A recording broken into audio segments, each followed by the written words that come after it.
Please, if everybody could keep their phones on silent while Elizabeth speaks. Thank you.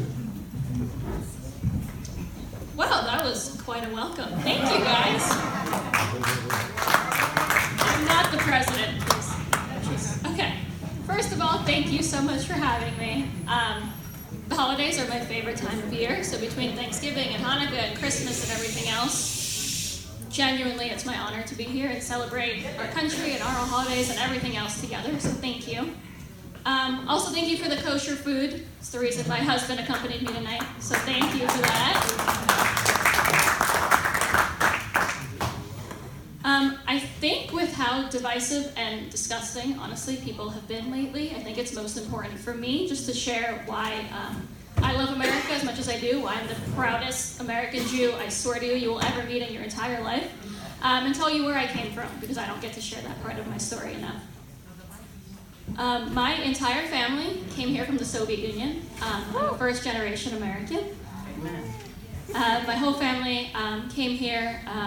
My parents were pretty young. My mom was 10 and my dad was 20. They came separately.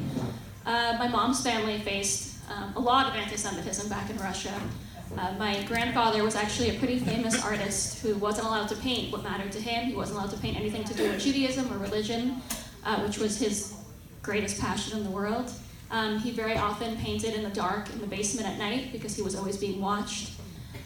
He literally loved Judaism more than anything in the world, and for him to not be able to express himself in that way was extremely difficult for him. My grandmother was a pretty well-known newscaster in Russia who was fired as soon as her boss found out that she was Jewish.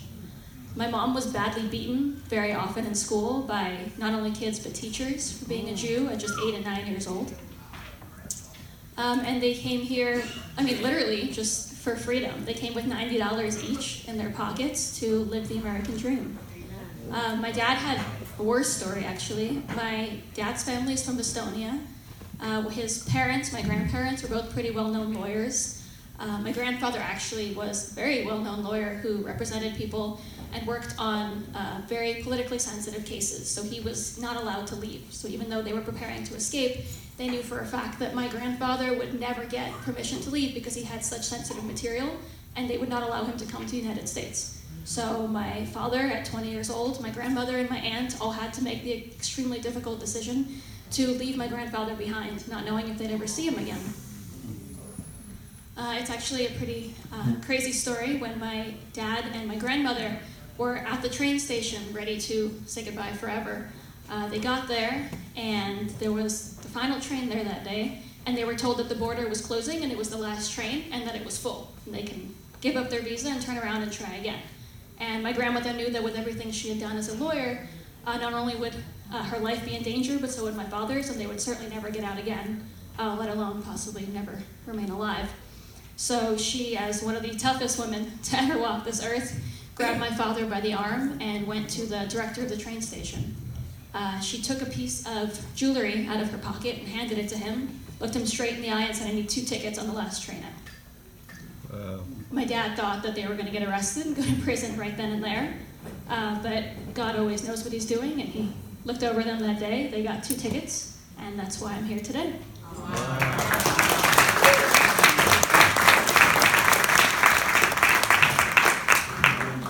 A few years later, my dad had actually saved up enough money to travel back to Europe to try to reconnect with my grandfather, who had also saved us money and who had applied to get travel visas multiple times.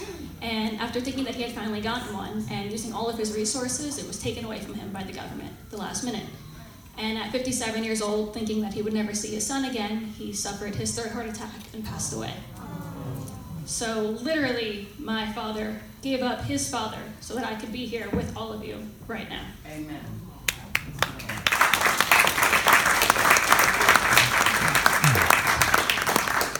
I do want to stress that this is hands down the greatest country that God has ever created. Yeah. It's the greatest country on the planet.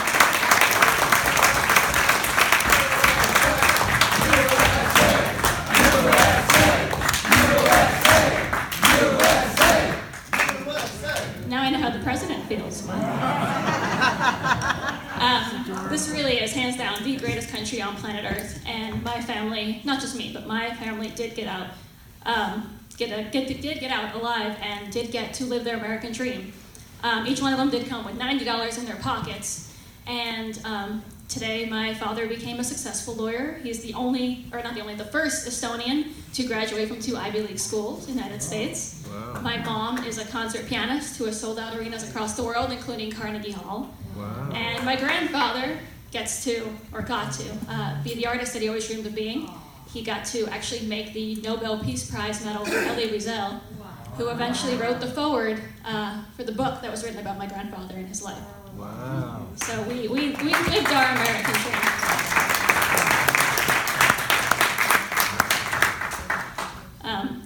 Certainly everything has come full circle. As Phil pointed out, I was on Neil Cavuto a few hours ago on Fox, and after I left, a few minutes later, I received an email from someone who told me that they actually studied under my grandmother at NYU, who came here, studied English 24/7, literally to learn the language, and then became a law professor at NYU. Wow. And this person studied under my grandmother and is now emailing me after watching me. So to imagine that my grandmother, after risking her life, handing over that bracelet to get 2 tickets on that train, would have known that 30 years later her granddaughter would be on Fox News getting an email like that. All the proof in the world that you need that God exists, first of all. Absolutely. Absolutely. Apart from being the proudest American, I'm also the proudest Jew in the entire world. My family did a lot in Russia to keep our Jewish traditions alive. My grandfather's family specifically risked everything to attend services on the holy days. He never took my grandmother or his mother with him because people were often beaten or arrested outside of the synagogue, but he always went. My family also spent a lot of days starving because they would not eat pork and break our tradition. And that's why I'm here 30 years later, not letting anyone let me eat pork, by the way, but being the proudest Jew and the hopefully best representative that I can be for our people and the legacy that my grandfather has left me with. Apart from being the proudest American and the proudest Jew, I'm also a pretty big Trump supporter.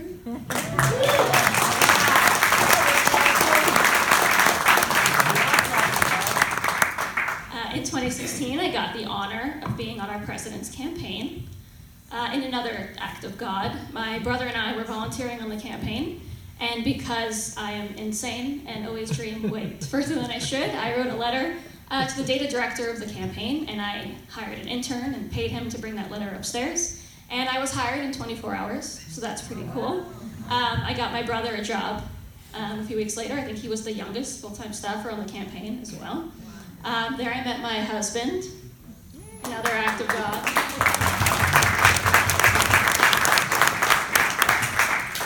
And there I got to witness history in the making because of people like you, by the way, so thank you.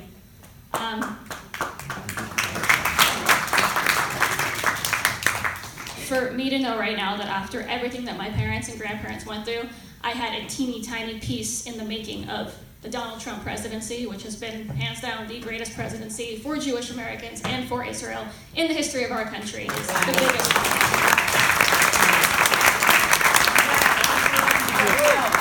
And for everybody else. Ever since the Trump campaign, I looked for something that I could do to change the world, literally. Our president changes the world every single day. For each one of us, I think he changes a lot, and I think it's actually a lot bigger than we realize. Even those that are sitting at home hating him, deep down are wishing they were him and doing what he was doing. So we all know it's true. So after experiencing that campaign, all I wanted to do was change the world myself.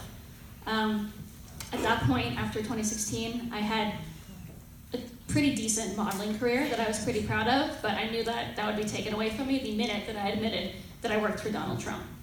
So I kept that a secret for a few years, and eventually got tired of keeping that a secret in order to take some stupid pictures, and wanted to make my country, my president, my grandparents, and everyone else proud. So I released my story on Fox and Friends earlier this year, and since then I've literally been living the American dream that my parents risked everything for 30 years ago. I've gotten to literally go across the entire country and meet people like all of you and tell them how beyond proud I am to be an American today, because there are so many places that I would not want to be right now. This is the greatest land God has ever created. It's the most magical place on planet Earth, and for those that don't understand it, I genuinely pity them, because there's nothing that makes me happier than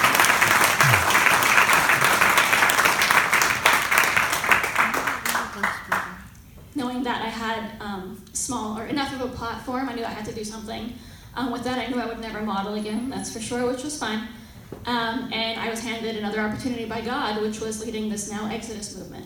In the spring of this year, I launched the Exodus movement, which really started out genuinely with a few tweets and an idea. I had no idea that I'd be here today and I'd be doing what I'm doing.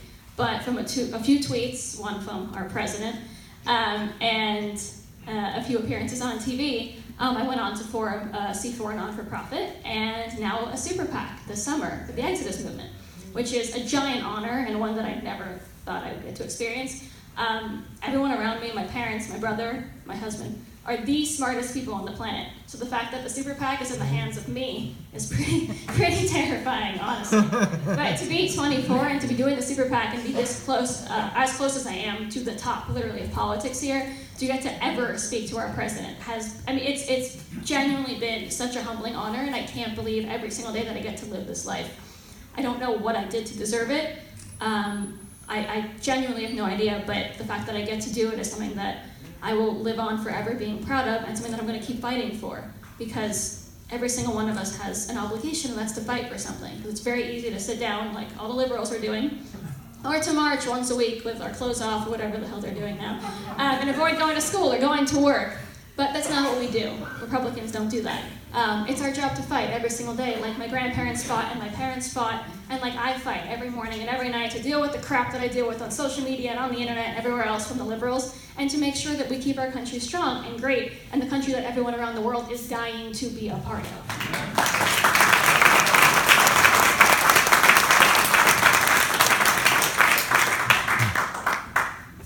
I grew up with my dad telling me everything that he went through when he got here. And apart from losing my grandfather, he also was practically homeless by himself at 20 years old.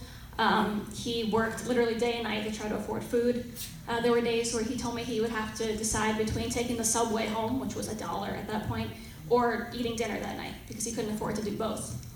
There was, I think, many occasions where this happened, but one specific occasion where he was jumped and mugged in the subway.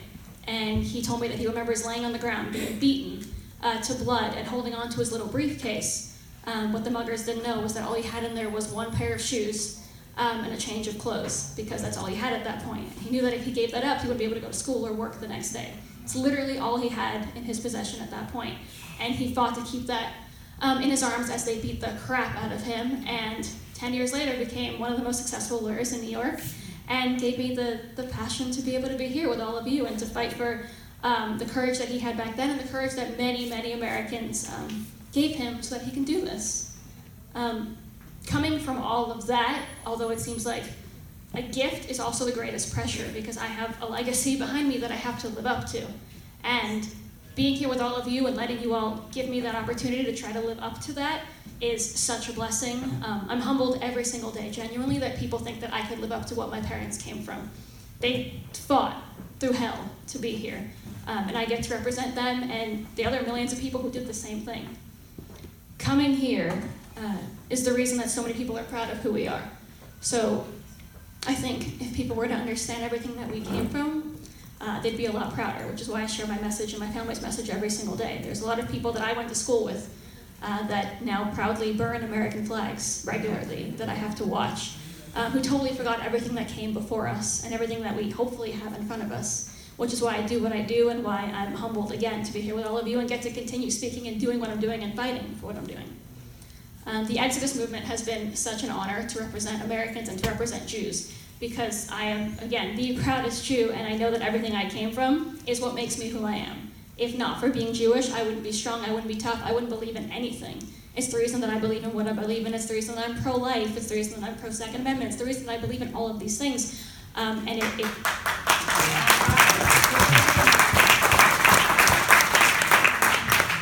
it genuinely terrifies me when I see young people who turn away from God, because they literally forgot everything that we came from and everything that God does for all of us every single day. And I'm hoping to inspire young people and all people to turn back to God. Because, like I like to say, it's Republicans who fear God and Democrats who fear the idea of God. But I want to show them that the idea of God is good. It's very good.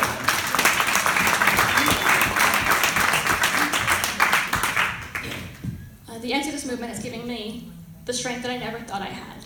I did a lot before this. I've been a part of a lot of industries, but I've never gotten to fight like I've gotten to fight right now for other people. It was always about me. And to know that I'm doing a tenth of what, or even less than that, of what President Trump is doing and fighting for literally all of you in this room and all of us across the country, that's the most powerful feeling in the entire world, and that's why I started the Exodus movement. We're now one of the only super PACs doing what we do, focused on American Jews across the country, focused on being a liberation movement for so many people that have felt locked up by the left and by the Democratic Party for decades now, who are terrified to leave the left, to stand up to those around them, to stand up to those in their synagogues, in their schools, at work, and be proud to be American and be President Trump supporters. And I'm standing up for each one of them every single day.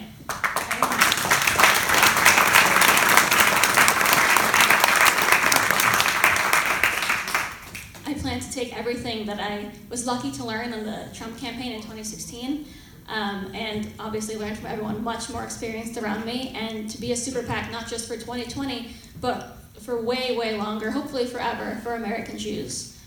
We've done a lot of things that I'm proud of. We have much more in store, and it's an honor, like I said, every day to live out this dream and this campaign for my people. I'm not just living it out for America, I'm living it out for Jews across the world, because let's face it, without America, there's probably going to be an end to Judaism around the world. So to be able to fight for that every single day is the greatest blessing.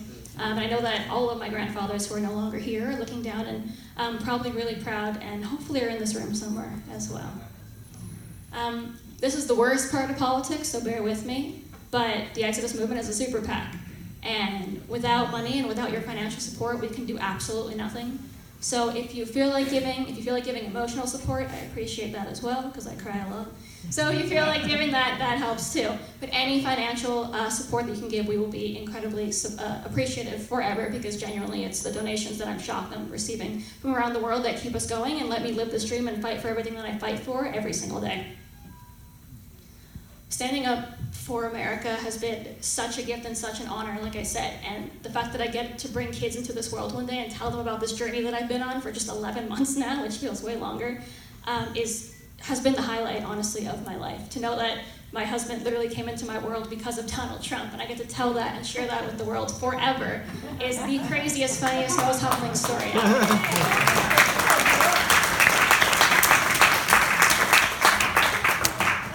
I can promise you all that I will never, ever, ever stop fighting for our country, because it genuinely means more to me than anything in my life. I know without America, I would literally be nothing. I would not exist. I would not be the person I am. I would feel nothing, think nothing, be nothing. America makes me absolutely everything that I am. I cannot wait to raise the proudest American children in the whole world. Hopefully.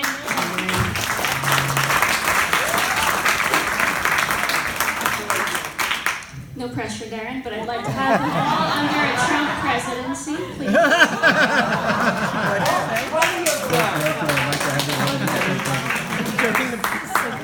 We're gonna start with 2, but we're gonna try. But yeah, I genuinely want to thank all of you, not just for being in this room tonight, but for being with me every step of the way, for being with our country every step of the way. It's meeting you guys that make me feel like everything my parents and grandparents taught me growing up still exists. With it's hard living in New York City with the terrible friends that I have that don't understand, literally don't understand anything. So it's meeting you guys and talking to you that makes me feel alive again. It makes me feel like everything that I'm fighting for, everything that I believe in, still exists. And I know that all of you have children, and grandchildren, and cousins, and family friends that I know believe in the same thing, and that gives me hope every single day. So thank you to each one of you, honestly, thank you.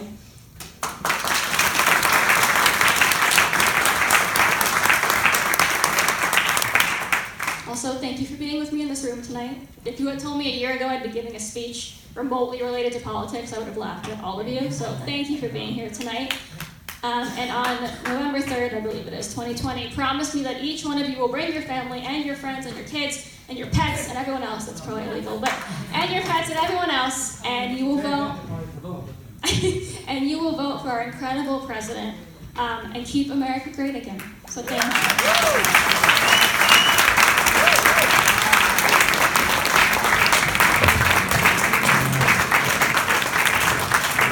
Thank you so much, Elizabeth. And were there any reservations other than the ones you mentioned about being boycotted as a model? So yeah, a lot of things motivated me, obviously everything I mentioned, but also there's a lot of people out there that have taken advantage of Donald Trump. I'm sure you all know that. But there is a lot of people that want to use, him and any connection they may have to him for fame or money or attention. And I didn't want to be one of those people. There are so many people that I know that I see that are taking money, illegally, by the way, doing a lot of things they shouldn't be doing, and standing for a message on TV and then forgetting about it when they get home. And I wanted to do something real and something where I could show someone a tangible result on November 3rd, 2020, and prove to them that there are still people out there that care about America. Last night I was at an event, and David Wepper was there, the assemblyman, and he got up on the stage and someone asked him, do you support Trump? He was a local Democrat, and he said, well, I support his stance on Israel. And after he got off the stage, I went right up to him, I know him, and I said, will you say that publicly? And he said, yeah, I said it publicly. And, I really haven't heard him say it. So how can we, since you're leading this movement, how can we get the Jewish politicians to at least support Donald Trump's stance on Israel, knowing that some people from their party is really radical and hates Israel, and something with maybe some type of letter where they sign on to it, something in that direction. Yeah, unfortunately, my husband told me, and I didn't listen to him, but people in politics are the worst people in the world. That's just the truth. And especially if they get elected and they're in power and they know that they answer to a bunch of people who have to vote for them or donate to their campaign, they don't answer to you and me, they don't answer to God, they don't answer to America, they literally answer to those that fund their campaign and tell them what to do. So there's not much that we can do except for supporting our president and showing them how many others support him as well. So they realize that without doing just the bare minimum when it comes to supporting Donald Trump, they're going to resolve their support. Do you have a strategy on how to deal with the college campuses? Good question. Because you can send a kid to college for 4 years, and all your values that you've raised them with from grade 1 to that time will go out the door. I'll be honest, my dad taught me when I was very young that you always need to have an anchor. Whether that anchor is your family or your religion or your country, whatever it is, you need to have that anchor because you are always at some point going to be surrounded by people that don't believe in what you believe in. It might not be as strong as, what's happening right now on college campuses, but that's always going to happen. So I'd say number one is to instill your kids with that anchor, because if I didn't have, Judaism and God, I wouldn't be who I am. There's a lot of people that bully me regularly for supporting the United States as much as I do, and I think it's actually the Judaism and that anchor that's the reason that I grew closer to the United States and more patriotic than I ever was before. So I'd say keep that anchor, number one. And number two, don't be afraid to not send your kids to those colleges. There's nothing wrong with that. There's nothing wrong with saying Harvard sucks. It's okay. Send your kid online, send your kid to another university. Let them do what they want to do. I think it was Mark Twain who said, don't let school get in the way of your education. There's a lot more to learn that you can't learn, that you can't only learn just at Harvard. There's a lot more out there, and you should set the example for your kids, what they should want to learn exactly what you know and not what all the idiots around them know. As the owner of 3 millennials. The owner of 3 millennials. Or at least a would-be heiress to the Soviet Union. How do you explain to them the difference between this mythical socialism and the realities of communism? Some of them think that there's some real difference. I would say, and confirm, they are just, one is the output of the other. Right. I think that's kind of the reason why I like to tell my parents' story often, because you would think that if I told someone that my father lived on the street, that they would say, oh, wouldn't he have preferred socialism? But my dad will stare anyone in the eye and say, it's because I live on the street and I had to beg people for a piece of bread that I'm where I am today. So it's actually about sharing those stories so people know how much more you gain from working a job and from knowing what comes with that, internally, not just financially, that people need to live up to. Because I think if we all know that socialism keeps us at one level and we all become the exact same person on the outside, on the inside, and financially, I think it'll scare a lot of people because they don't realize that. When I was in college, I was involved in Hillel. Even then, Hillel was hard to deal with. I found that pro-Israel was on our campus. The Hillel row, I tried to make things count. So Hillel has always been a challenge. Recently, I had a congregant put me on the phone with his daughter. Unfortunately, I was able to make did a fresh honor, and she went on a birthright trip. But she was at the time a supporter of the BDS movement, and she was part of this group when it was Open Hillel. They tried to bring in people who hate Israel, hate the United States, and Hillel is a real problem. So is your organization somehow working to try to get an influence into the Hillel? Someone asked about college youth, but that's mainly Jewish students, obviously, they go to the Hillel and whatnot. Have the Hillels open the door to you, or they invited you to try to get in there and speak to the rest? Yeah, I'll be honest, a lot of people do not want to open their doors to me. I think I got an email a few months ago from a synagogue in New York. Someone asked if I would speak, and they CC'd the head rabbi or someone in charge, and I said sure, and they said this email must have been sent by mistake. We don't allow women haters in our synagogue. That's clearly what I am. I have not. I have spoken on a lot of, I have done campus events, but if it helps at all, I can tell you the number one question I get from young people is, why should I support Israel? They always say I get this, all these Zionism. I'm told about Zionism at home all the time, and then I go to college and I'm told that it's wrong. So the good news is that there are kids that are turning 18 and 19 and getting not flipped over right away, but are confused. So if there was a system, which we're trying to build, that taught the news to the kids that isn't being taught in the mainstream media and showed them what's actually going on in Israel, I'm hoping that's where it starts. There are a lot of older folks that get their news from TV, but our strategy is to do a very serious digital campaign for young people and make sure that they see everything that's going on. There's a lot of truth being kept from a lot of people in terms of President Trump, Israel, and so many other things, I'm sure as you all know. And for me to know that I can access those young people through the internet, through social media campaigns, I know that we can get the proper message, the pro-Israel message out there, and hopefully inspire a lot of people, because there are a lot of people very confused, and genuinely everywhere I go, they come to me and they ask, how does this young woman have the courage to support Israel, and why should I? Everywhere I go, they always ask, and I try to do what I can do, and I'm going to try a lot harder, and to make sure the Exodus movement goes on and lives on, and is this pro-Israel campaign for American Jews forever. I'm sorry, one more question, that's it, Gary. What can we do besides money, which is important?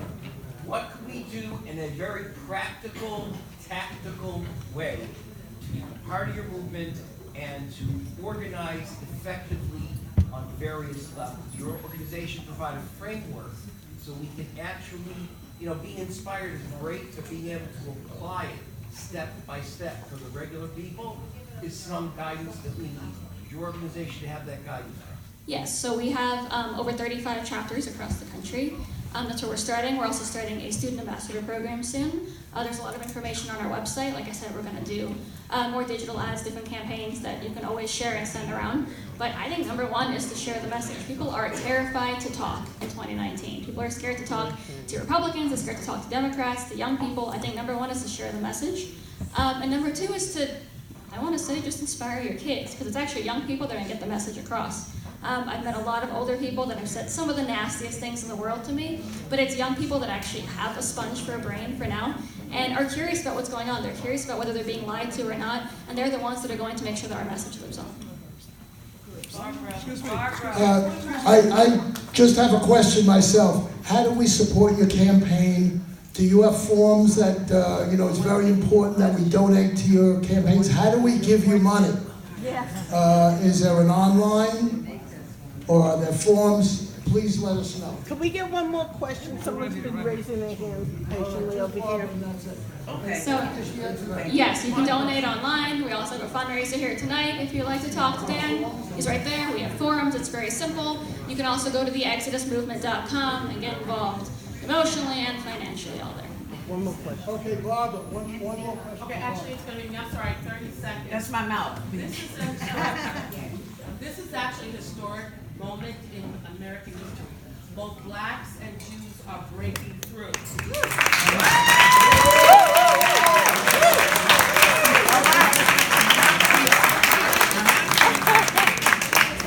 English war, the country's still growing, but I'd like to see how we can possibly merge two groups.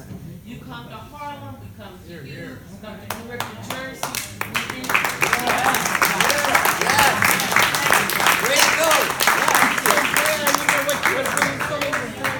First of all, I'd be happy to go anywhere, always. I'll take that as an invitation, I think. But I'll be happy to go anywhere, always. Yeah, so Candace Owens has done an amazing job, obviously. Yeah. And I told her when I was on her show, she's the inspiration for the Exodus movement. That's where it all started. And it's people like her that gave me the strength to come out myself. So obviously, like you said, this is all happening at once, and it is breathtaking to be a part of every single day. I can't say we're working on something right now, but we are planning to do something together before 2020. And it's super important because Jews and blacks were treated pretty similarly in this country, and I think they're all pretty damn tired of being treated the same way by the Democratic Party for all these years, and I think they're all very excited to come out for that.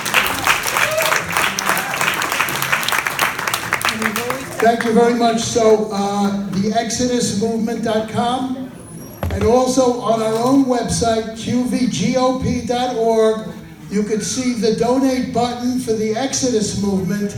Please, let's keep Elizabeth's voice strong. And thank you very much, Elizabeth, once again, for joining us tonight at the Queens Village Republican Club. Liz, Please, please.